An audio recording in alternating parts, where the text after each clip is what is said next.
Devin Johnson, I'm so excited to have you on our show today. I'm excited as well.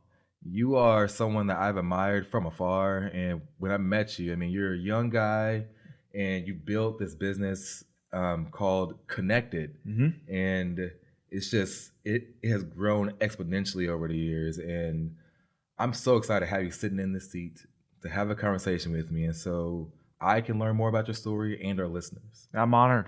You know, I remember when we first really met with Thaddeus at iTeam and our rooftop event. That's right. Remember that? Oh yeah, I remember. Yeah. Those were the days. Yeah, So. I was asked to participate and facilitate a conversation around bias, and it seemed to be well received. So. Yeah. No, it was great. It was awesome.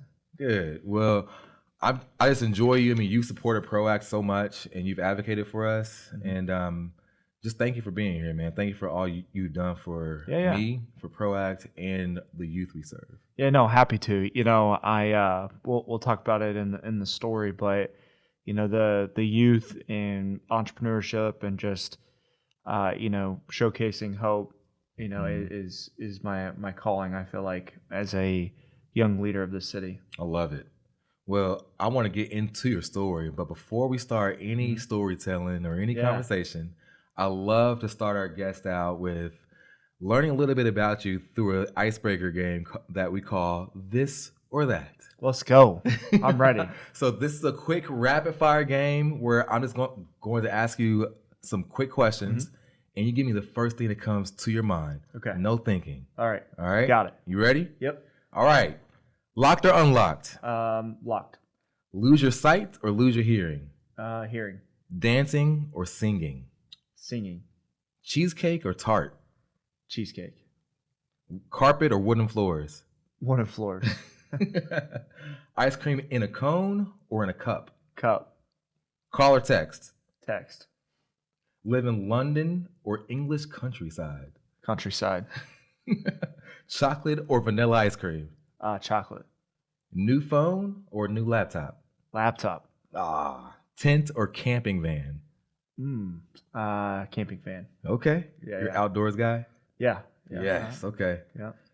Play or musical? Play. Art gallery or history museum? History museum. Silver or gold? Gold.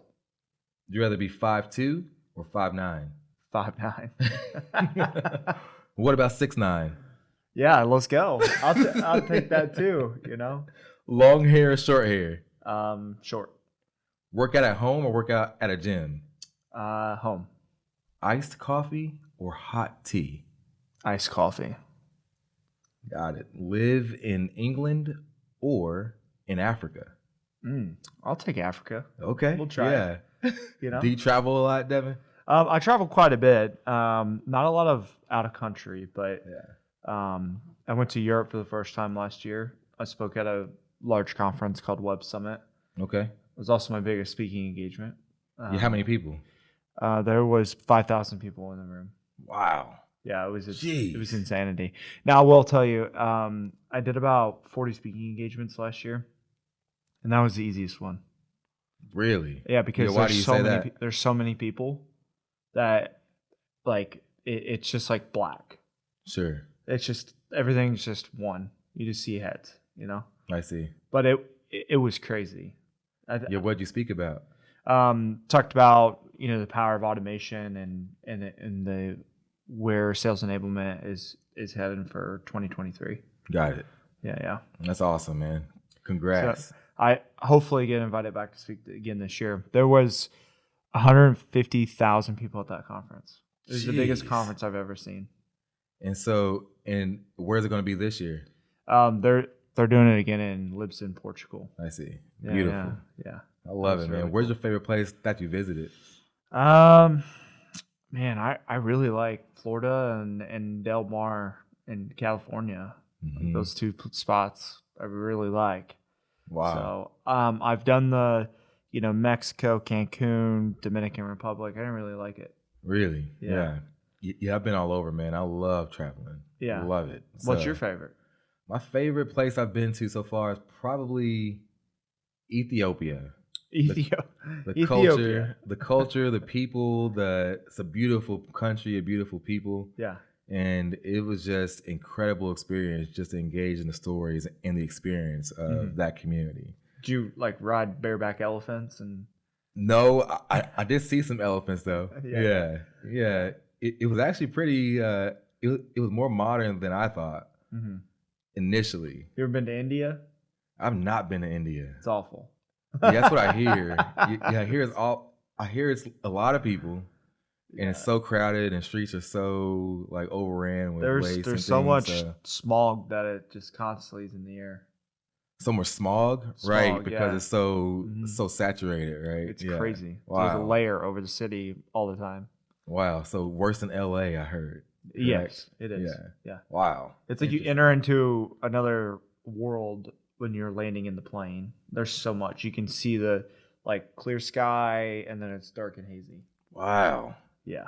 It's a bad pollution problem. Bad pollution. Everything kind of just sucks. I'm not even gonna be shy about it. India's should not be on the list if you want to go. I'll go there one day. Just to say you did it, it's on my list. It's on my list. I get it. There, China, I haven't been to yet. I want to go to Russia. I mean, I want to go everywhere. I haven't been to South America yet, but it's coming. We'll get there, right? Yeah. And so let's transition then, Devin, and talk about. So we know your title. We know all you do and all the success you've had, but I'm interested in the leader. I'm interested in you and what your day-to-day looks like and what your life is like behind the scenes. So do you have any guiding principles that help propel you forward towards reaching your goals? Yeah, of course. I mean, there's a handful. I think every key leader has to have something they stand on or they'll fall for anything, right? And so one of my biggest principles is lead from the front, right?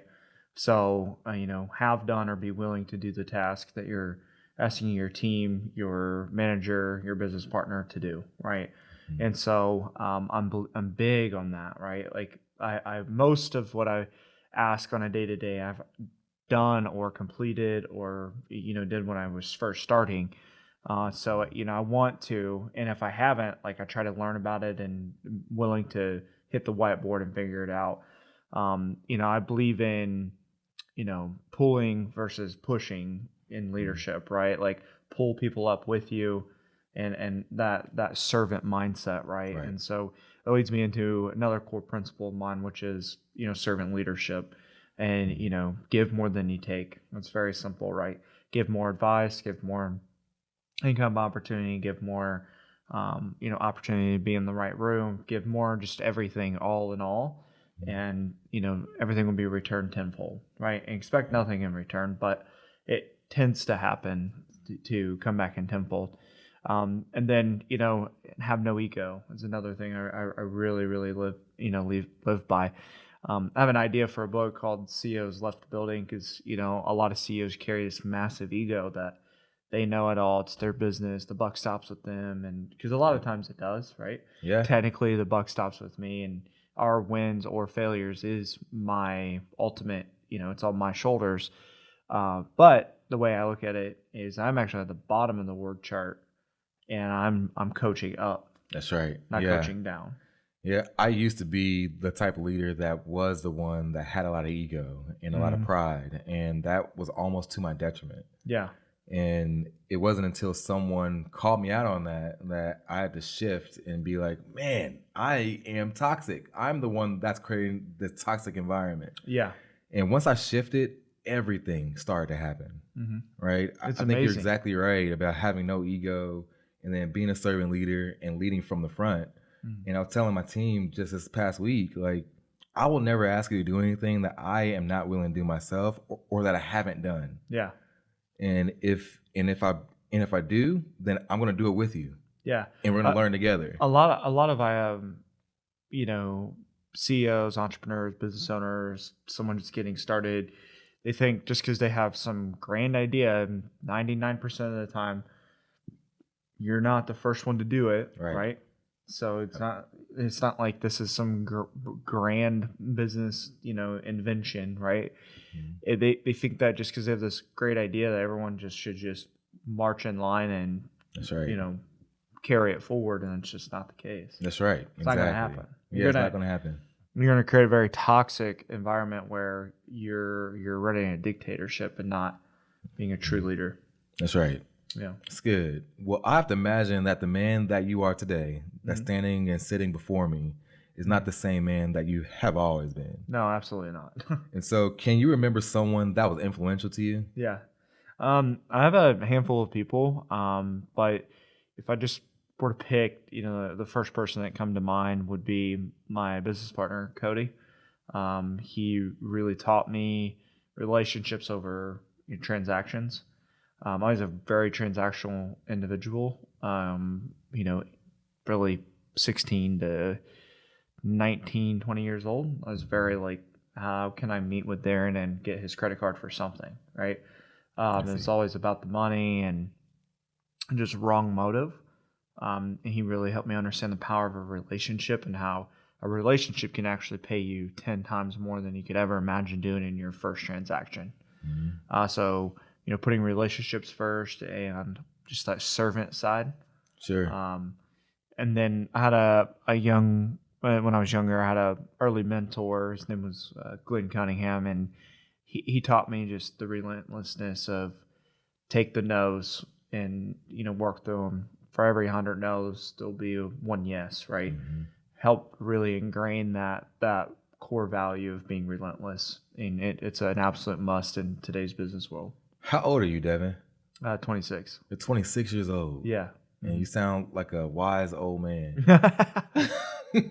Yeah. I definitely don't know it all, but I've been blessed to have some really strong mentors, and but more importantly, a lot of people talk about mentors and how it's important, and it 1000% is. But if you have a mentor, if you're listening to this and you have a mentor, but you've yet to do anything they've taught you, you're actually creating a bigger problem of wasting that individual's time. So expound upon that a bit more. So anything that they've taught you. So talk to us about that. I did just over 40 speaking engagements last year, and a lot of them were with a really good friend of mine, Brad Lee. A lot of people listening probably know who Brad Lee is. And there'd be, let's say 20% of the crowd would be the same people. And we were just in a different city, or we were just in, they just seen us last week or 2 weeks ago. Yeah. I'm like, why are you here? It's the same content. It's the same speakers. It's the same everything. Like, it's like you have that online mentor, you have that in-person mentor, but you take no action. You're actually being disrespectful to whoever's actually pouring into you or putting that content out for you to consume. I see. Yeah. So why do you think people are held back from action? Like, what causes them to be apathetic? Definitely fear. I think is fear of failure, fear of judgment, fear of not fitting in, fear of all the above. But I always, put it like this: fear has two meanings, right? Yeah, that's right. Face everything and rise, or fuck everything and run. Wow. Yeah. So I never heard those before. Yeah. I've heard like false evidence appearing real. Yeah. Well, that's the street version. Yeah, that's the. But we grew up with a dad that was from 38th and Bozart, right? Yeah. So, it's true though, right? I think people are so intimidated by what other people think, and it creates that fear, right? One of the number one needs of a human being is feeling involved or needed, and so if they go a different path, that's why those people keep going to those conferences, because they feel involved. They're making $0 in their business, but they're there. They're in the action. Sure. So they feel like they're progressing. It's like they're on a hamster wheel. Yeah. Like you have motion and movement, but really no progress. Right. You do nothing. Yeah. Have you ever heard being busy versus being productive? Oh yeah. Right. Oh yeah. Like I struggle with that every day. There's a lot of days that if I'm super productive, I can be done by noon. Yeah. And the day be absolutely smashed. Right. And just because it's not 5 o'clock or 6 o'clock, a lot of people will just try to justify busy work or that's right, chase their own tail. That's exactly right. Yeah. And there's not really any progress or growth, if you will. Yeah, also a lot of people pride themselves. These are a bunch of rabbit holes that I always go down, but also people pride themselves on you know working 7 days a week and having 18-hour work days. I'm like, dude, you're not working, you're not living, you're friggin' dying. Right. You're literally taking years off your life. It's quality over quantity. Yeah. And right now, that's so much needed right now in our world. Like, I have 2 kids. Yeah. And oftentimes I don't get as much time with them as I want because I'm pulled in every direction most times. But when I'm with them, like, I'm there. Like, it is be present. Me and Tyson and me in London, and we are here. And I get frustrated when folks try to make me or help or try to pull me away from that, if you will. Well, we all know that entrepreneur that every 90 days they have a new business, right? That's right. Yep. That's exactly right. Like, if you're doing 7 things, you're doing none of them right. Right. Yeah, precisely. Yeah. And I'm still learning that myself. And so I'm grateful to have a team that's really holding me accountable and vice versa. So and I may sound like I just like Mr. Know-It-All right this second to some people, but guys, I made all of these mistakes. So talk to us about those mistakes. Yeah, I mean, you're 26 years old, leading a multi-million-dollar business, and you started it. Yeah.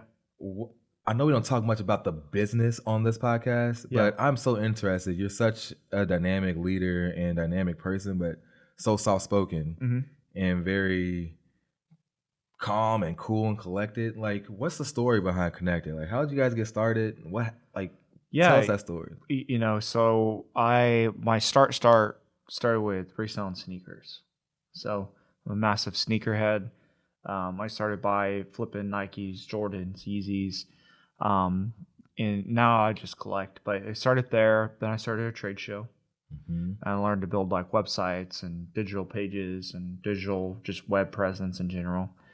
And then when StockX came out, killed profit margins on reselling, I switched to digital advertising. So really, if you were a small business owner and you need help with anything digital, I would say yes and just figure it out. But I see. Knew how to build websites, Google My Business. I had a little door hanger program that I would do for local businesses.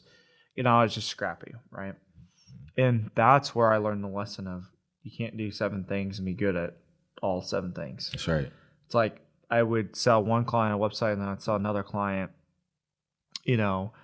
multi-franchise location, Google My Business, SEO. And those in itself are 2 very high value tasks. Right. Like, you get a lot of ROI from it. Yeah. With not much work on the front end. Yeah, with it. And so you have to be really good. And that's also where I learned the value of bringing on a team. Sure. And a lot of people, they get caught up in the dollars early on. Like, if this is a $10,000 client, like, I want to try to keep 5,000 of it or 7,000 of it. You get so caught up in the dollar amount versus delivering the correct value. Like, know your value, but also know the power of peace of mind that it gets done right. So how did you know that it was right? Well, Cody helped me a lot. I met Cody at 18. That's my business partner now. He was my business partner in the digital advertising as well. So, that without Cody or the early mentor of Glenn, between those 2, don't think I'd be the leader I am today. Like, hands down. Why? I was just so full of myself. I was very good at making money. It was not uncommon to have, 100 grand in a shoebox at any given time. Like, I just thought I had it all figured out and was very fortunate being able to, just be quick with it, be smooth, Sure. And so, like, well, I got money and I got a car and I live on my own and I'm 18 and, so I was just so full of myself. That's a lot of people's problem too, is they're so full of themselves. There's a difference between believing in yourself and then being so damn full of yourself that you do nothing. Yeah. Right? That's right. Oh my goodness. Yeah. So I was at that point. Like, I see. And Cody, the way he tapped into me was through an angle that I would have never seen coming down the pipe, which was faith. I struggled with faith. I didn't know Jesus Christ at 18, right? I really struggled with it. So he actually brought me and led me to my walk with God, which Wow. led me to understanding that I was an egomaniac I see. over a course of a year. Wow. Yeah. So That sounds like a guy who saw you and you Yeah. didn't see yourself. Mm-hmm. And that's Definitely. incredible. Yeah. That's incredible how he stood for you in that way. Yeah, and Cody's still my business partner to this day, and everything that we do, we'll always work together. We have a very unique relationship where I think we've actually argued maybe once Oh, wow. in like 8 years. What? Yeah, and business partners That's amazing. through 4 different businesses that started and failed to Kennected, which is our foundational, home run.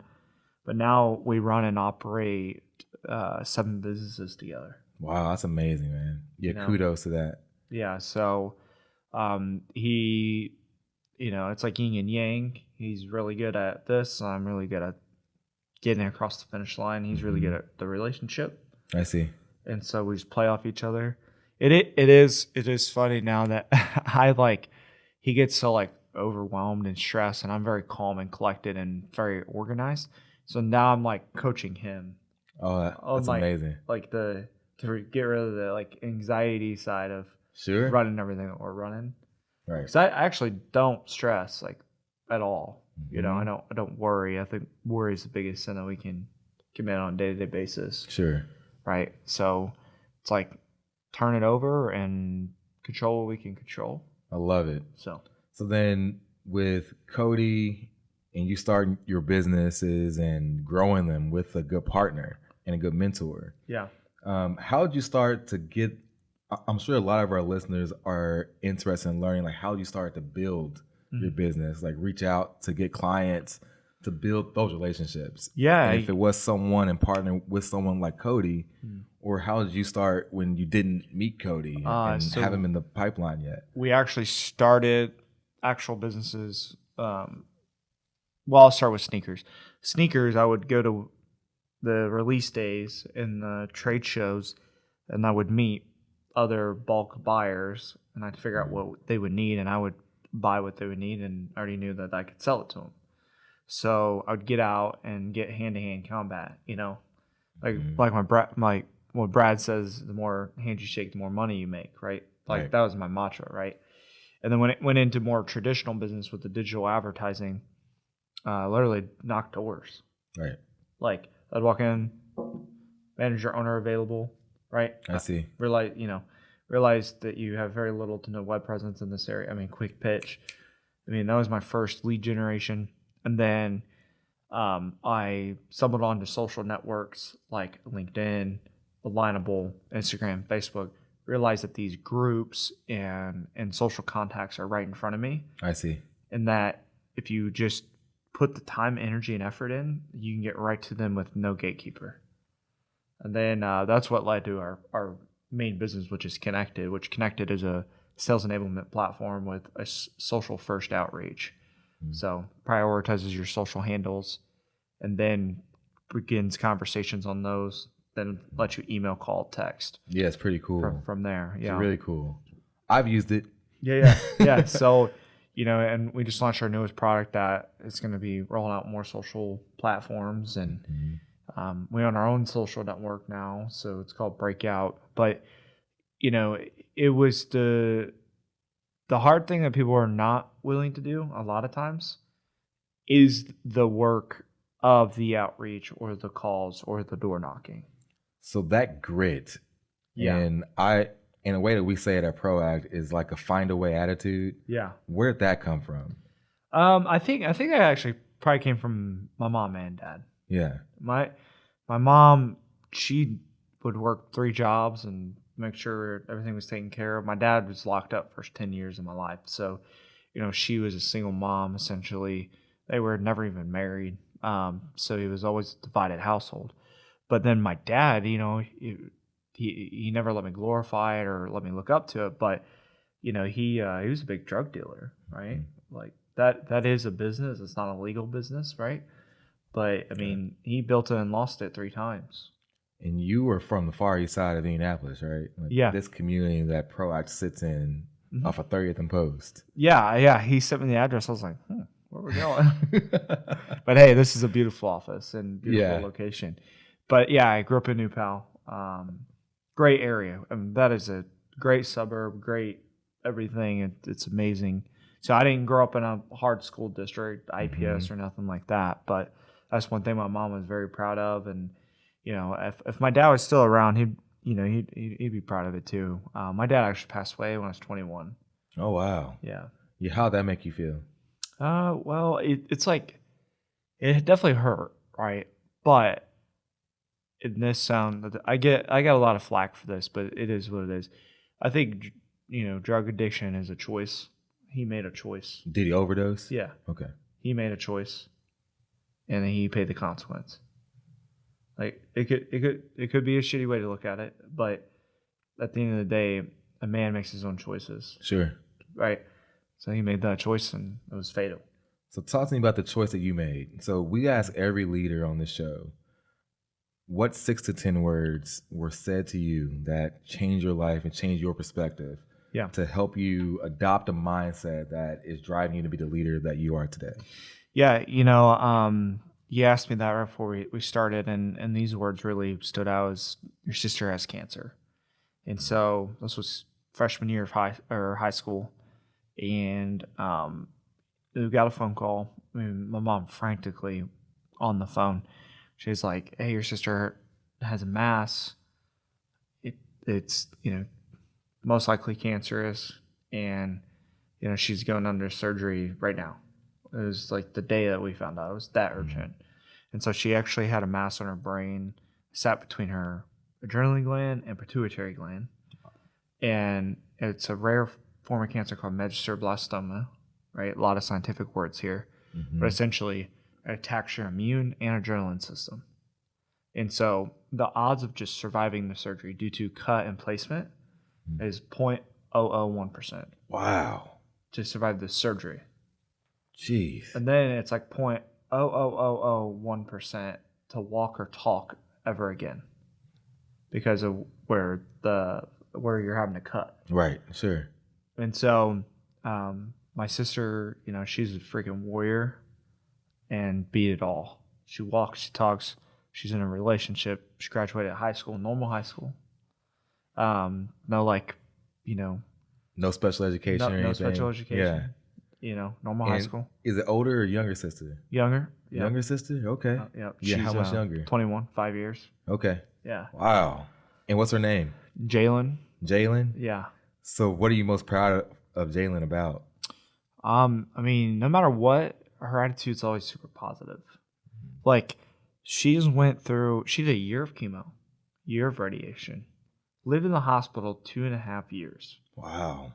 And is still relatively positive about, things. Sure.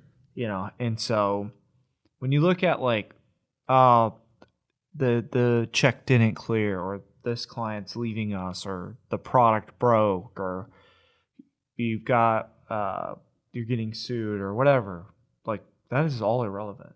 When you put it in the grand scheme of thing, that is like a blessing. Right. People are like, yeah, well, how would that be a blessing? It's like you have to deal with multi-million-dollar problems. Right. You stop being greedy and selfish. Like you're dealing with multi-million-dollar problems while kids like my sister fight for their life every single day. Kids in Africa don't have water. Kids literally dying because they don't have food. Sure. Things are way greater than money and fame and prestige. Yeah, and so, that really changed my perspective.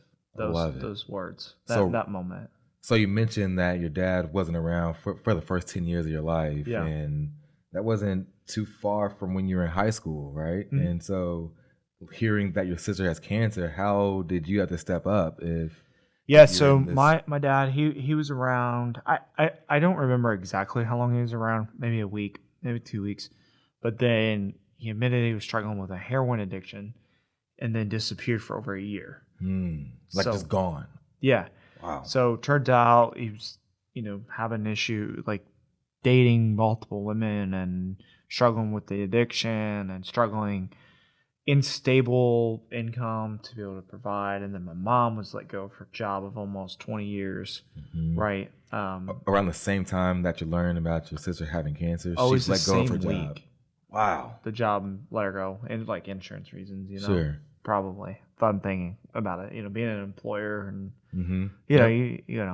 but so it was like the world was crashing down. On top of all of this, my best friend in that window, the 1 to 2 week window, my best friend at the time, he committed suicide.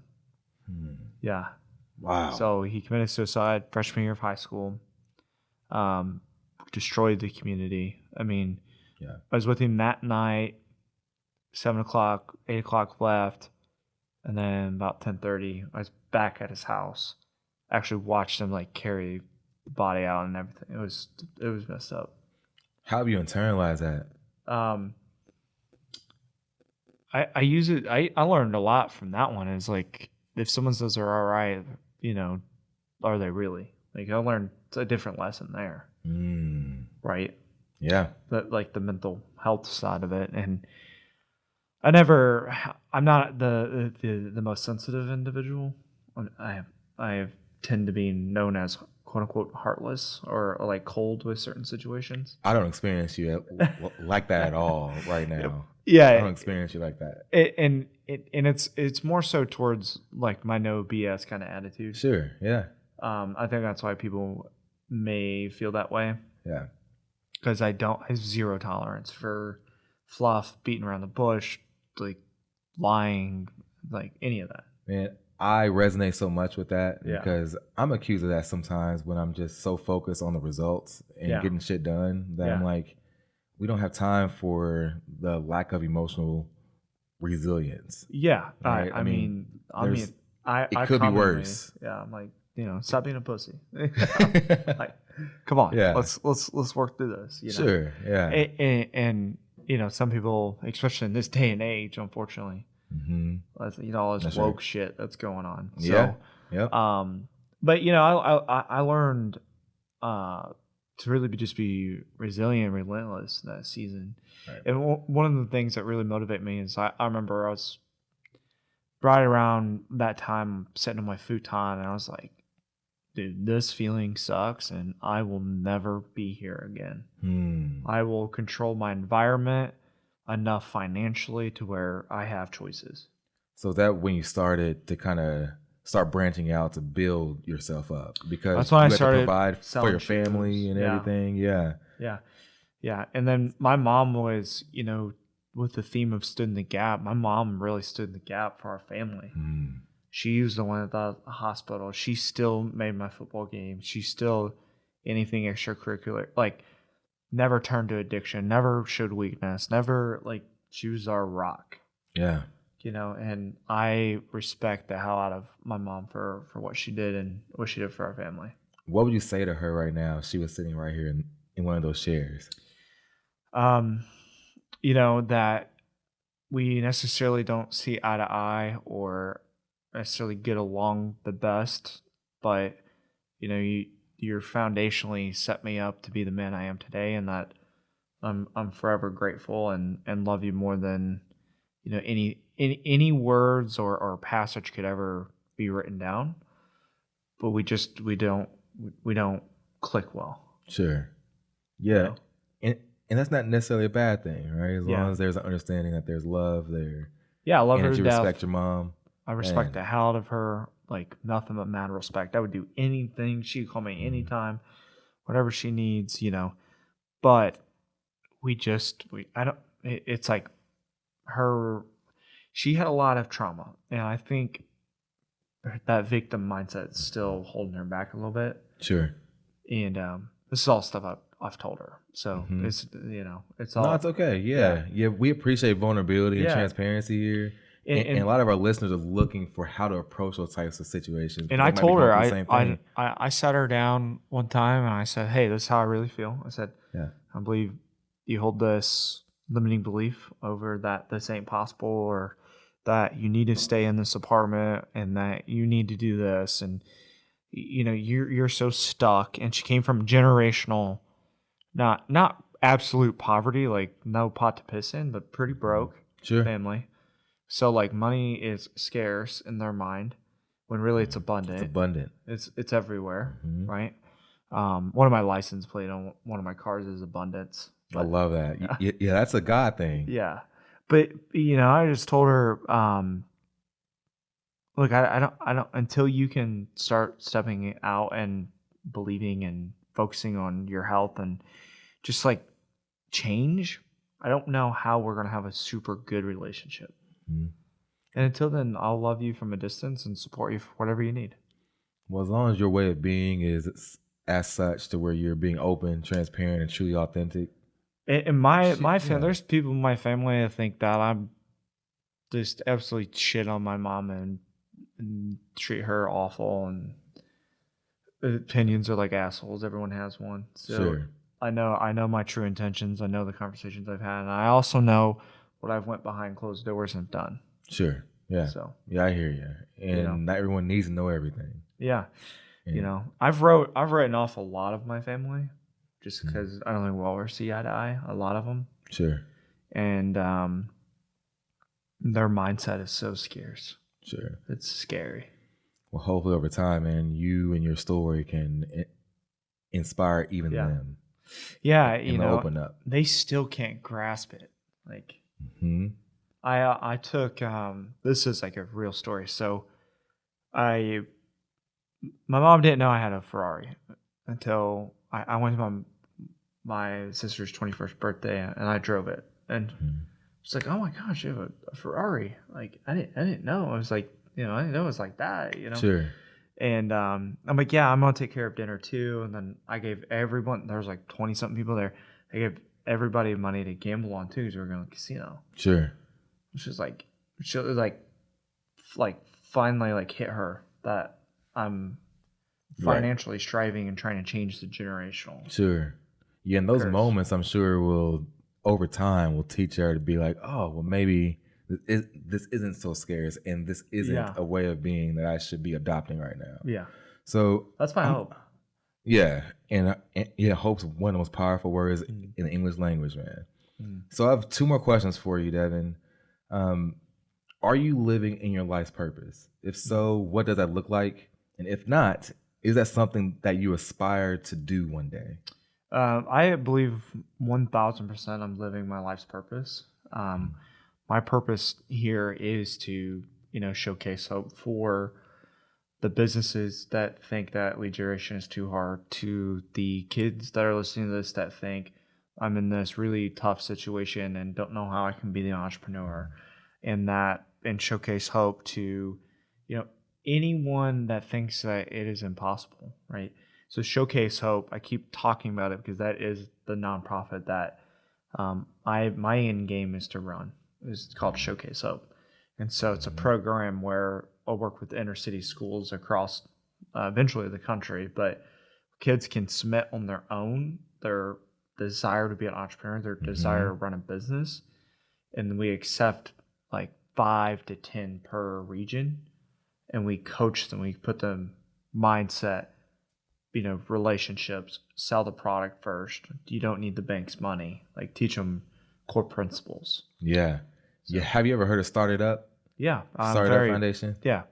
Yeah, I've actually worked with a handful of their kids. Okay, awesome. Yeah, it sounds like it'll be a great partnership and one that will be fulfilling. Don is a really good friend. Okay, good. Yeah. So I'm glad that you know them and are familiar and are involved. One of his students is my videographer and head of content. Nice, man. Yeah.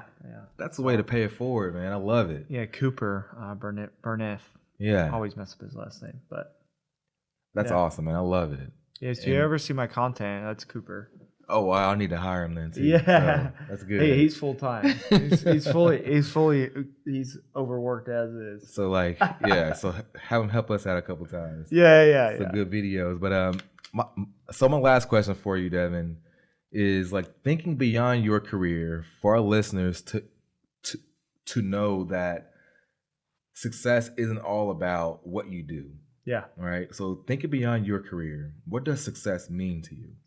I believe success truly is, being happy, motivated, and fulfilled in your day-to-day activities. Like, you truly feel fulfilled in the work and cause that you're pushing towards.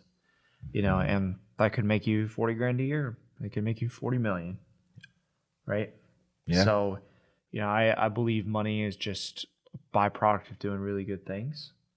And eventually, if you're truly in your purpose and your cause, the right opportunity will present itself. I love it. Yeah. Devin, thank you so much for your time, your Appreciate story, your authenticity. I really appreciate you. Yeah, no problem. Thank you for having me on. Thanks, brother. Now, let me ask you, who stood in the gap for you? What are the words that changed your life? If you can answer that question, then I want you on the show. Send me a message at darren@proactnd.org. That's Darren, DERRIN, @proactnd.org.